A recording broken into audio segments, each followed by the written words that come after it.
உழுந்துண்டு வாழ்வாரே வாழ்வர் என்ற வள்ளுவரின் வாக்குக்கு இணங்க விவசாயிகளின் வாழ்வாதாரத்தை பாதுகாத்திடவும் அவர்களின் மீதான கடன் சுமையை குறைத்திடும் வகையில் விவசாயிகள் கூட்டுறவு சங்கங்களின் மூலம் வங்கி கடனை தள்ளுபடி செய்யும் திட்டத்தினை நமது அரசு அறிவித்தது. இத்திட்டத்தின் கீழ் கூட்டுறவு சங்கங்களின் மூலம் 75,000 ரூபாய் பயிர்க்கடன் பெற்ற விவசாயிகளுக்கு 100% முழுமையாக பயிர்க்கடன் தள்ளுபடி செய்து பிறகு இவ்விவசாயிகளுக்கு 35,000 ரூபாய் பயிர்க்கடன் தள்ளுபடி செய்தும் 14.43 லட்சம் விவசாயிகள் பயன்பெறும் வகையில் 5,932 கோடி ரூபாயிலான விவசாய கடன் தள்ளுபடி செய்ய மாண்புமிகு முதலமைச்சர் அவர்கள் உத்தரவிட்டுள்ளார். இந்த பயிர்க்கடன் தள்ளுபடி தகுதியுள்ள அனைத்து விவசாயிகளின் கணக்குகளில் வரவு வைக்கப்பட்டு வருகிறது. இது மட்டுமல்லாமல் எந்த நேரமும் விவசாயிகளின் உடன் நிற்கும் அரசாகவே நமது மாண்புமிகு முதலமைச்சரின் தலைமையிலான அரசு இருக்கும். இந்த திருத்த வரவு செலவு திட்ட மதிப்பீடுகளில் கூட்டுறவுத்துறைக்கு 8,028 கோடி ரூபாய் ஒதுக்கீடு செய்யப்படுகிறது.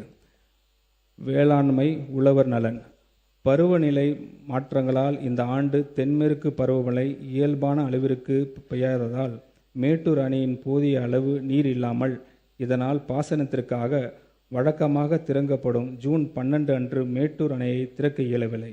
இந்த நிலையை கருத்தில் கொண்டு மாண்புமிகு தமிழ்நாடு முதலமைச்சர் அவர்கள் நெல் உற்பத்தி குறையாமல் இருப்பதை உறுதி செய்திட டெல்டா மற்றும் டெல்டா அல்லாத மாவட்டங்களில் நெல் சாகுபடியை ஊக்குவிக்கும் மொத்தம் 134 கோடி ரூபாய் நிதி ஒதுக்கீட்டில் குறுவை தொகுப்பு திட்டத்திற்கு ஒப்புதல் அளித்தார்.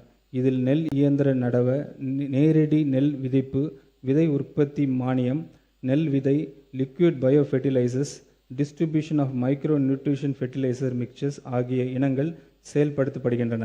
விவசாயிகளுக்கு வழங்கும் மின் மானியத்திற்கு இந்த திருத்த வரவு செலவு திட்ட மதிப்பீடுகளில் 7,432 கோடி ரூபாய் ஒதுக்கீடு செய்யப்படுகிறது.